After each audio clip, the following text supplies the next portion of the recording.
participation by women who are on the front lines of climate change is essential for gender-responsive, locally led adaptation. National Adaptation Plan processes, or NAP processes, are a key opportunity to facilitate dialogue between adaptation decision makers and the people most affected by the impacts of a changing climate. Over the last several months, the social enterprise Lensational and the NAP Global Network have been working with groups of women in Ghana and Kenya to explore how visual storytelling can be used as a tool for policy advocacy. Equipped with training in storytelling and photography, the participants developed visual stories that capture their experiences with climate change and their visions of resilience. Now, in collaboration with the Environmental Protection Agency in Ghana and the Climate Change Directorate in Kenya, we are bringing their stories to adaptation decision makers in a process of dialogue and shared learning. Adding this element of empowering women to be part of this initiative is spectacular. And so we see a value in bringing on board women in adaptation plan, especially young girls, through telling stories to depict what climate change has for their lives. Women in Tamale, Accra, and Ada have differing experiences with climate change. Their stories explore coastal erosion, extreme weather, displacement, and the need for collective action.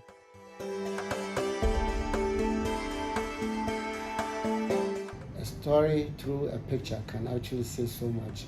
Bringing on board young women to use photographs to depict adaptation will go a long way to enhance Ghana's adaptation profile. Soon, their stories will be shared with adaptation stakeholders, including government, civil society actors, international organizations, and the media. In Kenya, the stories of Maasai women from the southwest of the country provided adaptation actors with a new perspective on climate change impacts in their communities. Government decision makers and other stakeholders had the opportunity to interact with the newly trained photojournalists to learn from their experiences. This lady is known as, she's my aunt. She's one of the residents that practices farming as one of the means of living. And in this photo, she's trying to till her bean shamba. As you can see, her bean shamba has been affected by extreme drought, but she goes ahead to till it because it's the only hope that she has. Maasai woman, or let's say women, are the most affected by this climate change. A Maasai woman is supposed to collect firewood, fetch water for her household and for the livestock, and feeding also the household.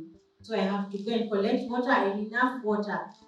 So I carry my baby in my stomach like this, and then I am carrying a jerrycan, a 20-liter jerrycan on my back, going 10 kilometers. Just imagine how difficult it is. Their visual stories display the ways in which climate change affects access to water, housing, and food security, and importantly, how these impact the lives of women and the communities they support.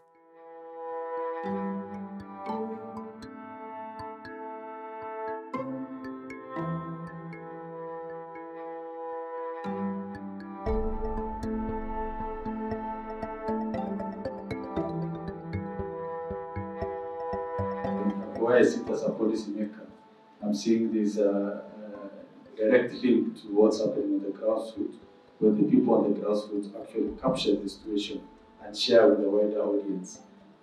It gives the true picture and hence influences how the policymakers should decide their actions, strategies, and policies.